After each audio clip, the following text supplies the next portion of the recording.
वो फटाफट खत्म करेगा। कब तक फिनिशिंग है तुम्हारी? नवंबर मेरा जो ड्यूरेशन है। बॉन्डल का जंक्शन का ड्राइंग बनवाओ, मुझे इस अगले 7 दिन के अंदर ड्राइंग चाहिए उसका, जो डिले हो रहा है। इसका ये प्रोजेक्ट का टेंडर वैल्यू कितना? 1.9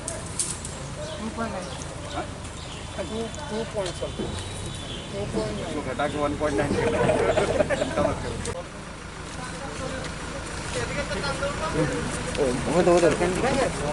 कौन सा है?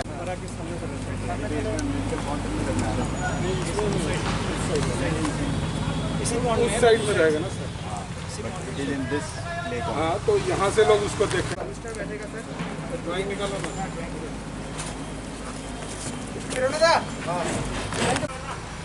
এখন আগরতলা স্মার্ট সিটি যতগুলি কাজ চলছে ওটা সব পরিদর্শন করা হচ্ছে। তো প্রথমে অ্যালবার্ট একা ওয়ার মেমোরিয়াল যেটা নতুন নির্মিত হচ্ছে, তারপরে রানের পুকুর, তারপরে ডিমসাগর, তারপরে এই জেএন বাড়ি পার্ক, এরপরে আমরা যাব এই 3টা পুকুর যেটা আছে এমবিবি কলেজ সামনে, দেন মাঠ চমনি থেকে এমবিবি কলেজ রোড এবং খরা গোল চক্করতেও কিছু কাজ চলছে। এই সমস্ত পরিদর্শন আমরা করছি সমস্ত টিম নিয়ে, স্মার্ট সিটি টিম নিয়ে। এখানে এই জায়গায় যেটা আছে এটা হচ্ছে জগন্নাথ বাড়ি পার্ক। তো এটা মোটামুটি 3 কোটি টাকা এটা টেন্ডার করা হয়েছে। এটা ওয়ার্ক কমপ্লিশন ডেট হচ্ছে নভেম্বর। তো নভেম্বর আগে আগে ভালো করে এই কাজ কমপ্লিট হয়। এখানে পার্ক আছে, ওপেন জিম আছে, যোগা করার জন্য জায়গা আছে, মোটামুটি 180 মিটার লম্বা পার্ক। তো এটা আজকে পজিশন করা হচ্ছে। এটা কাজ ভালোই গতি চলছে। কিছু কিছু যে রেক্টিফিকেশন লাগে, কিছু চেঞ্জ করতে লাগে, ওটা নির্দেশ দেওয়া হয়েছে। और আমরা আশা করি কি সমস্ত কাজ যেটা হচ্ছে আগরতলা স্মার্ট সিটি ওটা সময়বদ্ধ যেটা যে সময় দেওয়া আছে ওই সময়ের মধ্যে কমপ্লিট হবে।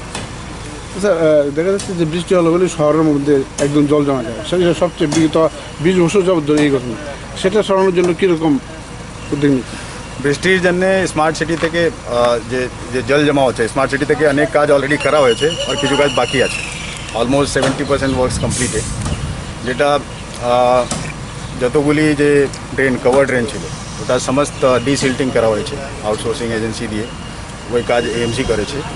তারপরে যেখানে যেখানে ড্রেনেজ ছিল না না অবস্ট্রাকশন ছিল ওটা নতুন কভার ড্রেন নির্মাণ করা হয়েছে।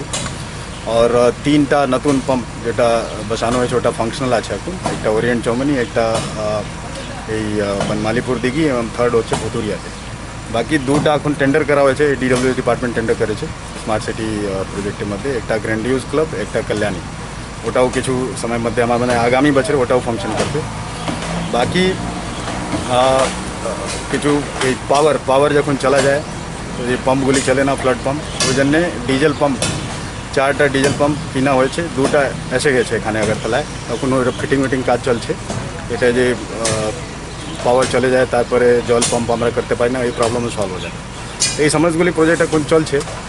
তো এখন তো almost 70% I will say completed, বাকি 30% বাকি আছে। এরপরে আমার মনে হয় এটা অনেক রিডিউস হবে। বাকি যদি অনেক বৃষ্টি হয়, অনেক তেজ বৃষ্টি হয়, তো এরকম তো কোনো সর না যেখানে কোনো ওয়াটার লগিং হয় না, হয় কিছু হয় কিন্তু ওটা তাড়াতাড়ি চলে যায়। এরকম আমরা এই অবস্থা করতে চাই।